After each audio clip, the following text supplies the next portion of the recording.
Good morning students. आज हम लेंगे 17 चैप्टर। कौन सा ले रहे हैं चैप्टर हम? 17 चैप्टर। और 17 चैप्टर में देखो आपके 6 मार्क्स के क्वेश्चन आएंगे। 6 नंबर के 6 नंबर के क्वेश्चन आएंगे। या तो समांतर मध्य या माध्यक। माध्यक मीन्स बहुलक, वह माध्यक या माध्यिका, इनका एक साथ आ सकता है क्वेश्चन। या फिर माध्यक या बहुलक का ये क्वेश्चन आपको साथ साथ पूछेगा एक साथ। माध्यक व बहुलक याद करना, या फिर समांतर माध्य व माध्यक और माध्यक या बहुलक, या फिर बहुलक या माध्यक, बहुलक व समांतर माध्य। ये आपके 6 मार्क्स के यहाँ क्वेश्चन रहेंगे। तो इस टाइप से आपको जैसे कि कोई दो तैयार करते हुए चलना है। यानी कि मान लो जैसे आपने समांतर माध्य का कर लिया और क्वेश्चन मान लो बहुलक का भी आ गया, वहाँ गड़बड़ हो गई। इसलिए आपको तीनों टाइप के ही याद रखते हुए चलना है। और तीनों में एक फर्क के द्वारा याद रखना है कि तीनों में एक फर्क रहता है। इसमें फर्क देखो क्या रहता है। समांतर माध्य की जब हम टेबल बनाते हैं, इसकी टेबल समांतर माध्य की, तो आपको मध्यमान निकालना पड़ता है कि मध्यमान के साथ आगे बढ़ते हैं हम। मध्यमान यानी x का मान आपको ज्ञात करना पड़ता है। फिर आगे हम जैसे जो मेथड है उस मेथड से आगे बढ़ेंगे। पद विचलन विधि है, कल्पित माध्य है, या पग विचलन विधि है, या फिर जो नॉर्मली जो निकालते हैं प्रत्यक्ष विधि, उससे समांतर माध्य निकाल रहे हैं। और सेकंड आता है आपके माध्यक यानी माध्यिका। माध्यक को माध्यिका भी कहते हैं। तो माध्यक निकालते हैं तो इसके अंदर CF निकालते हैं, संचयी बारंबारता। संचयी बारंबारता, ये ध्यान आपको रखना है। और जो बहुलक है तो बहुलक के अंदर कुछ भी नहीं बढ़ती, जो टेबल क्वेश्चन में है वही टेबल काम में आती है और आगे टेबल को नहीं बढ़ाती। इसलिए यहाँ मैंने क्या लगा दिया, क्रॉस। बाकी इन दो में निकालते हैं। समांतर माध्य में मध्यमान, माध्यक में क्या निकालेंगे हम, संचयी बारंबारता। इसलिए आपको ये टेबल का यह ध्यान रखना है कि माध्यक में ये काम करते हैं और इसमें माध्य में ये काम करते हैं। ये आपको याद रखते हुए चलना है। अब मैं यहाँ पर जो क्वेश्चन ले रहा हूँ वो है आपके निम्नलिखित सारणी का समांतर माध्य ज्ञात करो। समांतर माध्य ज्ञात करना है, वो भी किसकी सहायता से, मैं बता रहा हूँ आपको, पग विचलन विधि की सहायता से। कौन सी विधि की सहायता से ले रहे हैं हम? पग विचलन विधि के द्वारा हम इसको ज्ञात करेंगे। पग विचलन विधि के द्वारा। तो सबसे पहले देखो हम इसके अंदर क्या निकालते हैं, यहाँ x का मान, यानी x का मान निकालना। और x को क्या बोलते हैं, मध्य मान कहते हैं। x को क्या बोलेंगे हम, मध्य मान कहेंगे।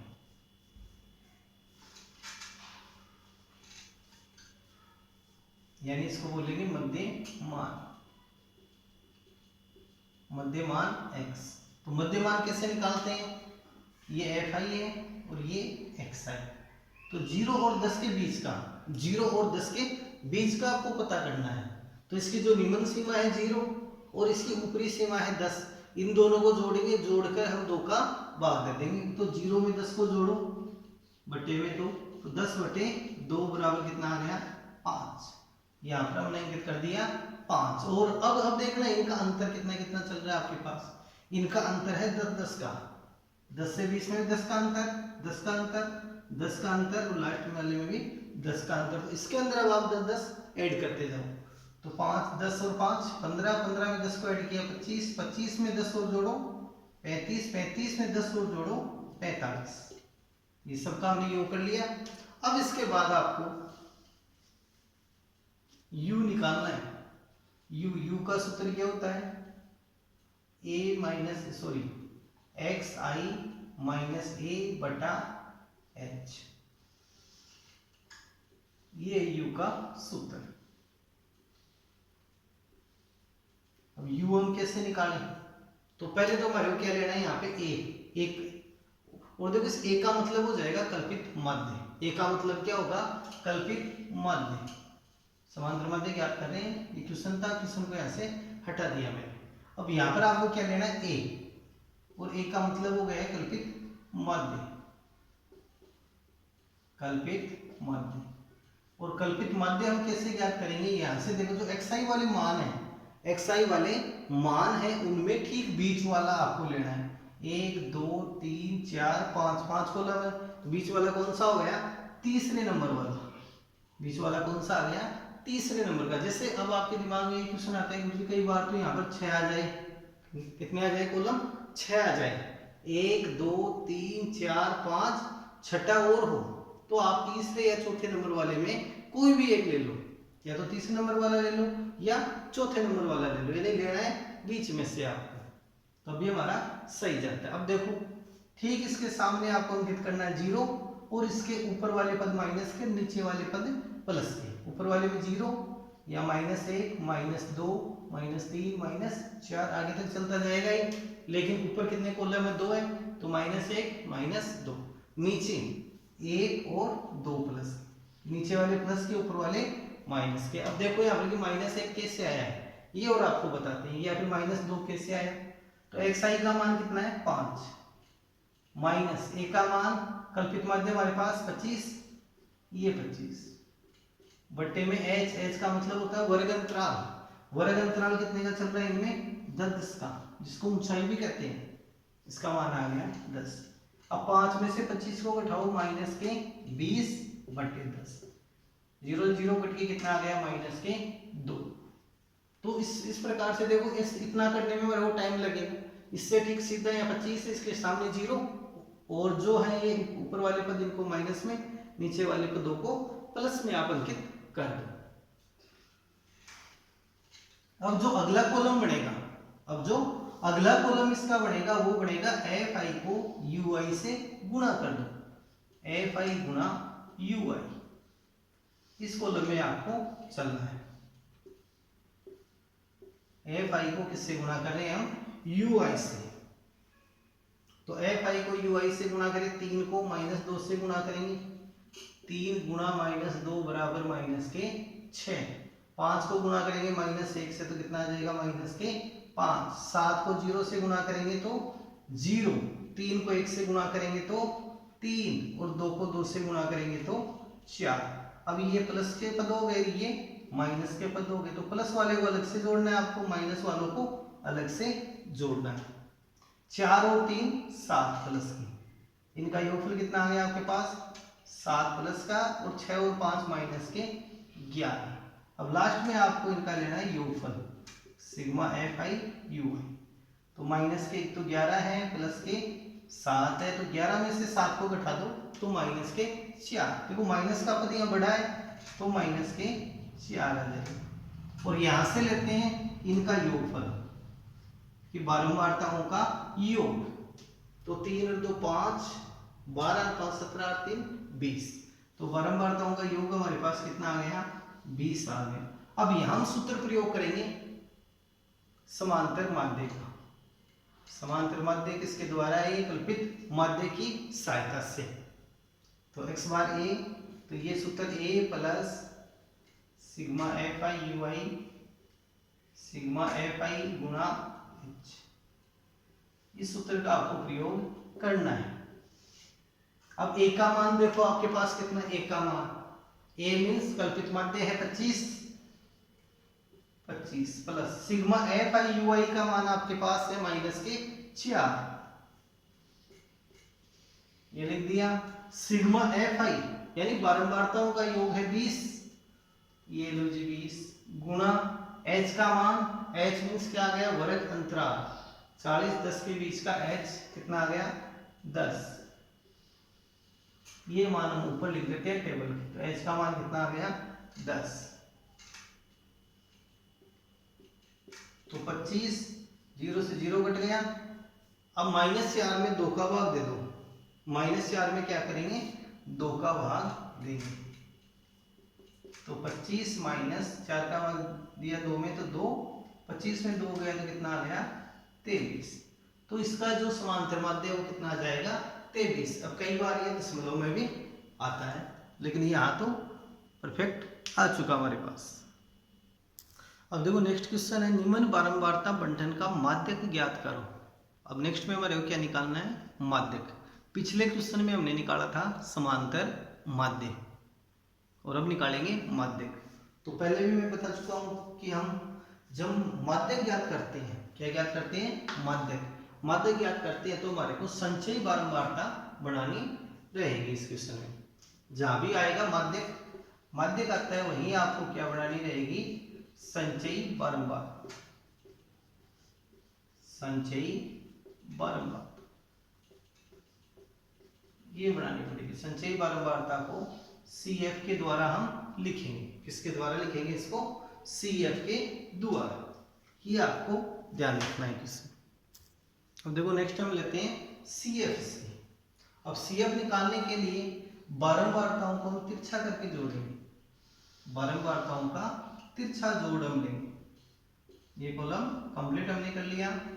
इसकी 6 है बारंबारता, तो CF भी कितनी रहेगी, 6। 6 को 20 में जोड़ के यहाँ लिखो, 6 को 20 में जोड़ के लिखा 26। अब 26 में 44 जोड़ के लिखो 70, 70 में 26 जोड़ के लिखो 96, 96 में 3 और जोड़ो 99, 99 में 1 और जोड़ो 100 और इन सब का टोटल कर लो।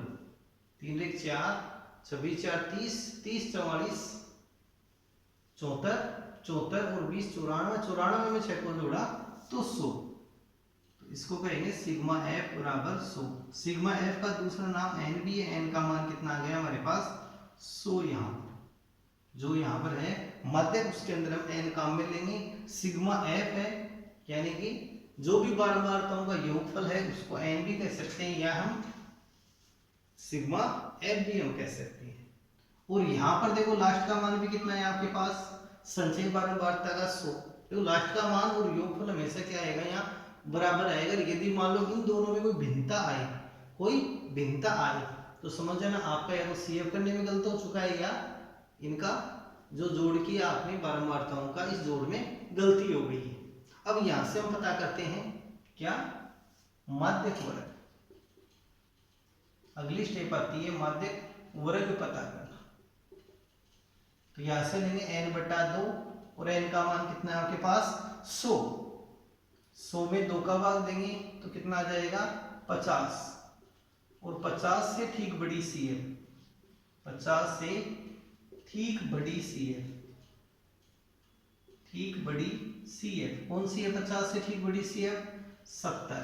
70 से संबंधित वर्ग कौन सा आ गया, 40 से 50। तो ये आपके पास माध्यक वर्ग बन गया कि ठीक बड़ी CF कौन सी है, 70। ठीक बड़ी CF 70 से संबंधित वर्ग, से संबंधित वर्ग। और संबंधित वर्ग कौन सा आ गया, 40 से 50 माध्यक वर्ग, माध्यक वर्ग। ये हमने लिख दिया इतना इतना, समझ गए। एक बार और देख लो, n का मान है 100, 100 में 2 का भाग दिया 50, 50 से ठीक बड़ी CF 70, 70 से संबंधित वर्ग 40 से 50 ही माध्यक वर्ग है। अब इसके बाद इसका सूत्र हम लिखेंगे, माध्यक M बराबर L plus n/2 minus C F गुणा H। इस सूत्र का हम यहाँ प्रयोग करेंगे। यहाँ H है n/2 माइनस C बटा F इंटू H। अब यहाँ पर देखो L का मतलब क्या होगा, निम्न सीमा, निम्न सीमा, माध्यक वर्ग की निम्न सीमा। तो निम्न सीमा कितनी है आपके पास, 40 यानी L। इस प्रकार से आप इसको छायांकित कर सकते हैं। तो ये क्या बन जाएगा आपके पास, ब्रुश टाइप में एक आकृति प्राप्त हो जाएगी। क्या बनेगी, ब्रुश के आकार में। इसको कहेंगे C, इसको कहेंगे F और ये L। वर्ग अंतराल 10 सारे इसमें छुपे हुए हैं। अब C यहां से लेना है C का मतलब क्या हो गया, यानी कि जो संचयी बारंबारता है माध्यक वर्ग की, इसके ठीक पूर्व की CF, माध्यक वर्ग से ठीक पूर्व की CF, माध्यक वर्ग से ठीक पूर्व की CF। तो माध्यक वर्ग की CF 70 है। इससे ठीक पहले वाली कितनी आ गई 26, तो आपको यहाँ काम में लेना है 26। फिर आता है F, तो इसकी आ गई बारंबारता, माध्यक वर्ग की बारंबारता, और इसका मान कितना आपके पास 44। अब बच गया कि आपके पास n/2 का मान 50, और h का मतलब आ गया वर्ग अंतराल, वर्ग अंतराल।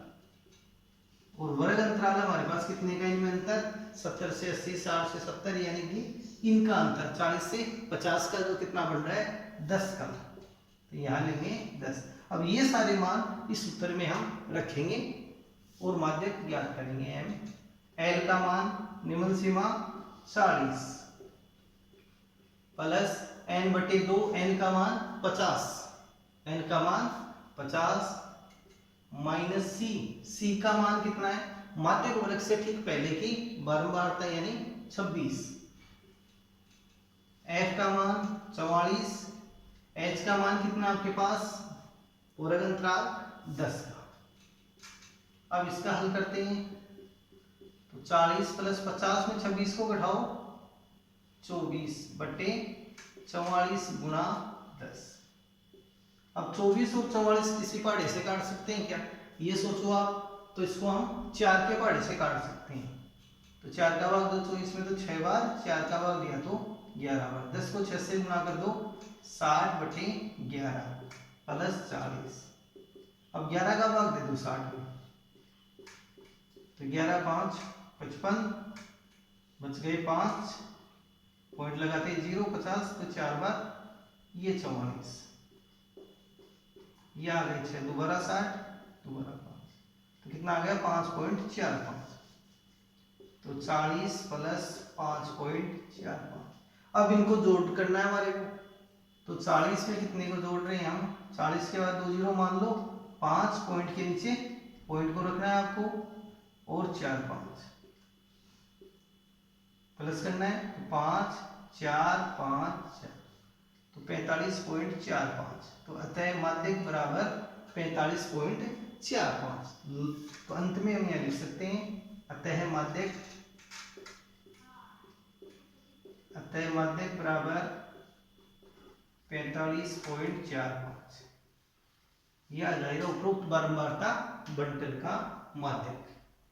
तो नेक्स्ट हम क्वेश्चन लेंगे, जो किसका लेंगे, बहुलक का। हाँ, तो देखो हम नेक्स्ट क्वेश्चन लेते हैं, निम्न बारंबारता बंटन का बहुलक ज्ञात करो। ऊपर वाला क्वेश्चन देखो आपको कंप्लीट नहीं दिख रहा है, इसलिए मैंने क्वेश्चन को बोल दिया है कि निम्न बारंबारता बंटन का बहुलक ज्ञात करो। जो बारंबारता है वर्ग है वो आसानी से दिखाई दे रही है। तो देखो वर्ग है 0 से 10 का 5। तो देखो बहुलक जब ज्ञात करते हैं तो बहुलक में अन्य सारणी नहीं बनती, अन्य जो है आगे सारणी नहीं बनेगी, जो क्वेश्चन में दी हुई है वही सारणी आपको काम आएगी। तो यहां पर देखो सबसे पहले हम पता लगाएंगे बहुलक वर्ग का। क्या ज्ञात करते हैं इसमें, बहुलक वर्ग। और बहुलक वर्ग का पता लगाने के लिए आपको यहाँ पे क्या लेना है, सबसे बड़ी बारंबारता देख लो इसमें कौन सी है, सबसे यानी कि अधिकतम बारंबारता यहाँ है 14। कौन सी है इसमें अधिकतम बारंबारता 14। अतः बहुलक वर्ग यहाँ से कौन से आएगा 20 से 30। तो हम लिखेंगे आगे सर्वाधिक बारंबारता 14 है। अतः 20 से 30 उपरोक्त बंटन का बहुलक वर्ग है। 20 से 30 बहुलक वर्ग होगा, बहुलक वर्ग है। अब बहुलक वर्ग है हमारे पास, तो इसका सूत्र हम लिखेंगे, हम सूत्र बहुलक का, बहुलक को स्मॉल z से लिखेंगे, l plus f1 minus f0 2f1 minus f0 minus f2 गुणा h। ये सूत्र है। यहाँ प्लस के चिन्ह का ध्यान रखना है, प्लस का चिन्ह इसके साथ आएगा यहाँ, इसको ऊपर और नीचे नहीं लिखना है। बहुलक z,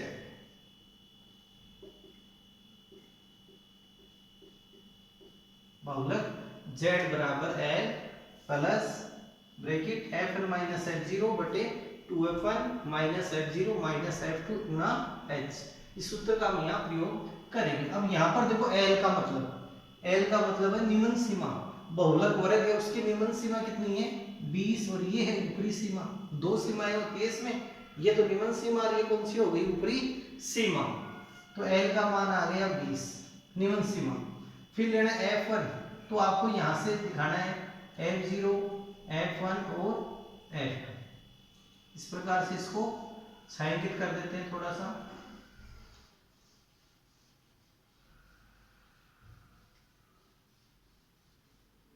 ये छायांकित बन जाएगा, इसको नहीं करना है इसको। ये क्या बन जाएगा आपके पास हेमर हथौड़ा टाइप में बन जाएगा। ये क्या बन गया हथौड़ा टाइप। इस प्रकार से तो बहुलक में क्या बनाएंगे हथौड़ा टाइप से बना के फिर F0 F1 और F2 को हम ले लेंगे। एक ट्रिक के द्वारा आपको याद रखना है, यदि कंफ्यूज हो तो ट्रिक से आप याद रखो, कोई प्रॉब्लम नहीं होगी। अब यहाँ से F0 F1 F2 के मान लेने। F0 का मतलब क्या गया कि जो बहुलक वर्ग था उसके ठीक पूर्व की बारंबारता 12 है, बहुलक वर्ग की बारंबारता को कहेंगे F1 का मान 14 और बहुलक वर्ग के ठीक बाद की बारंबारता है 10 और H का मतलब आ गया वर्ग अंतराल। वर्ग अंतराल 20 से 30 में अंतर कितने का आ गया 10 का। ये सारे मान अब सूत्र के अंदर आप रखेंगे, यानी सभी मान सूत्र में रखने पर तो बहुलक Z L का मान 20, L का मान है 20 प्लस F1 का मान है हमारे पास 14 माइनस F0 का मान है 10 बट्टे 2 गुना 14 माइनस F0 है 12, F2 है हमारे पास 10 गुना H का मान भी 10। अगली स्टेप में 20 प्लस 14 में से 10 को घटा दो आप, 14 में से 10 को घटाओ कितने आ गए 4। 14 को 2 से गुणा कर दो 28 माइनस, ये दोनों ही माइनस के पद हैं तो इनका हम जोड़ कर देंगे। 12 और 10 22 गुणा 10, 10 को 4 से गुणा करो 40, 28 में से 22 को घटा दो आप, 28 में से 22 को हम घटाएंगे तो कितने आ जाएंगे 6, ये 20। अब इन दोनों को हम 2 के पहाड़े से काट सकते हैं, 2 के पहाड़े से इसको काट सकते हैं।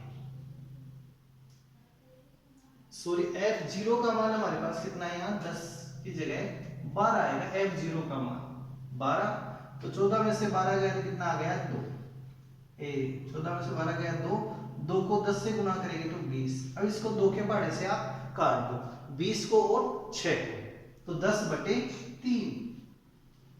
इसको 2 का भाग इन दोनों में दे दिया। अब 3 का भाग दे दो आप 10 में, 3 का भाग दे देंगे 10 में, तो 3 3 9, शेष फल कितना आ गया 1.10, 3 3 9, ये 1 दोबारा 10 तो 9, पॉइंट के बाद 2 अंकों तक आपको निकालना है तो 20 प्लस 3.33। अब इनको आप जोड़ दो, 20 के बाद 2 जीरो मान सकते हैं 0.33। अब जोड़ दो 3 3 और 3 और 2, 23.33, 23.33। तो अतः उपरोक्त बंटन का बहुलक बराबर 23.33, ये जाएगा आपके पास बहुलक। अब नेक्स्ट क्वेश्चन हम एक और इसमें लेते हैं।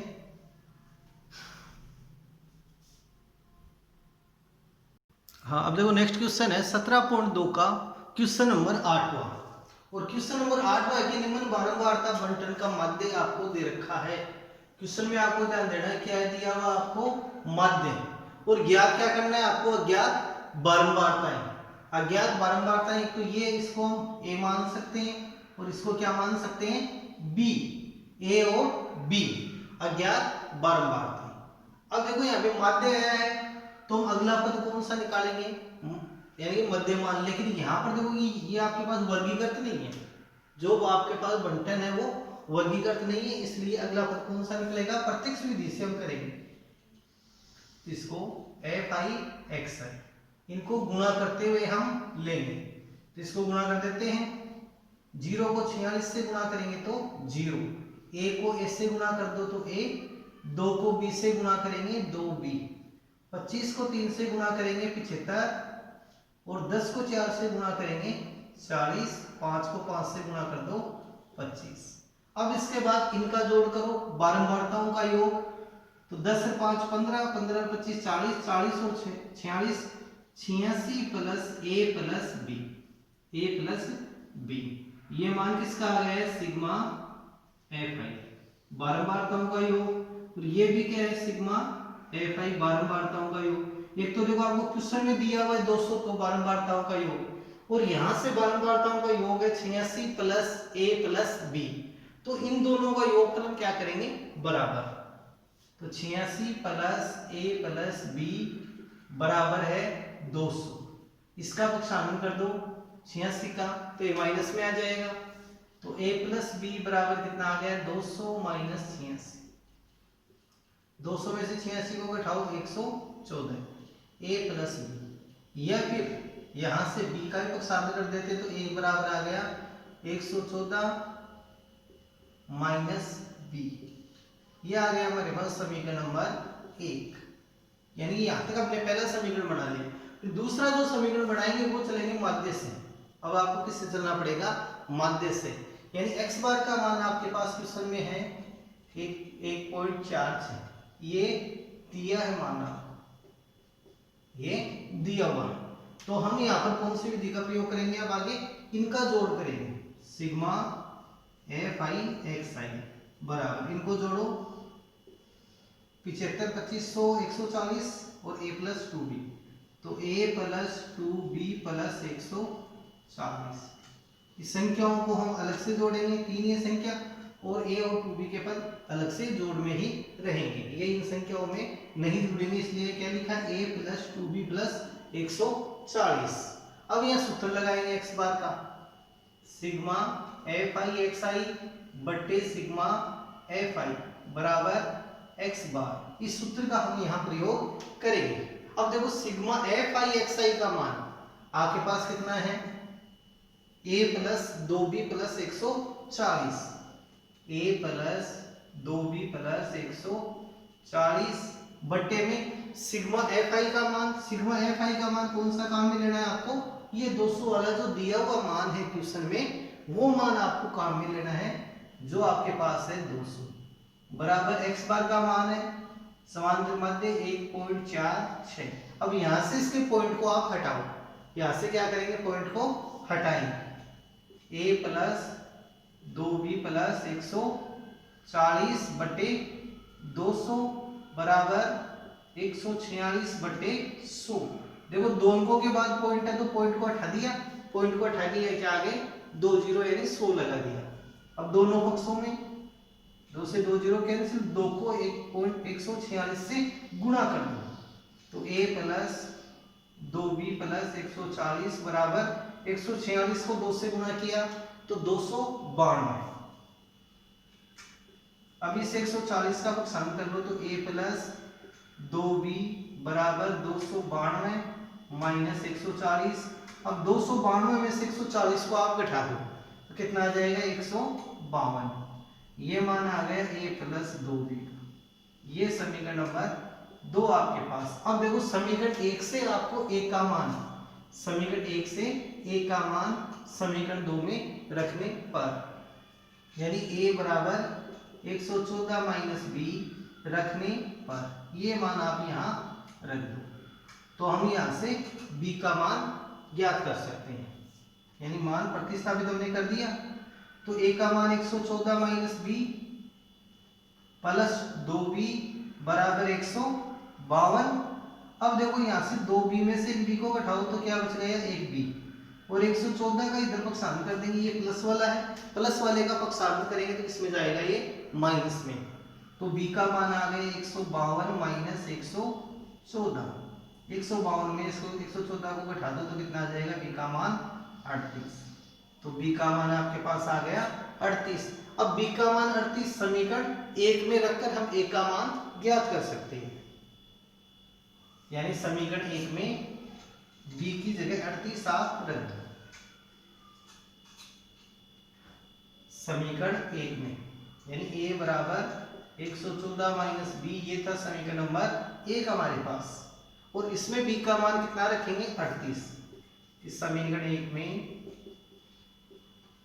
b बराबर 38 रखने पर जो पूर्ववर्ती मान हमने प्राप्त किया वो इसमें अब आप रख दीजिए। तो a बराबर 114 माइनस b का मान 38, 114 में से 38 को घटा दो तो कितने आ गए 76, a का मान आ जाएगा 76। तो अतः a बराबर 76 और b बराबर 38, ये इस क्वेश्चन के आंसर आपके पास आएंगे। तो ऐसे क्वेश्चनों की आपको प्रैक्टिस करनी है। एक तो देखो अज्ञात बारंबारता का हमने यहाँ समझा दिया आपको क्वेश्चन, और 3 क्वेश्चन वहां से ले लिए, एक माध्य का, एक बहुलक का और एक माध्यक का, और दोनों में आपको एक अंतर के द्वारा इनको याद रखना है। ठीक है, अब नेक्स्ट वीडियो लेंगे प्रायिकता वाली का, फर्स्ट और सेकंड चैप्टर का, फिर उनके बाद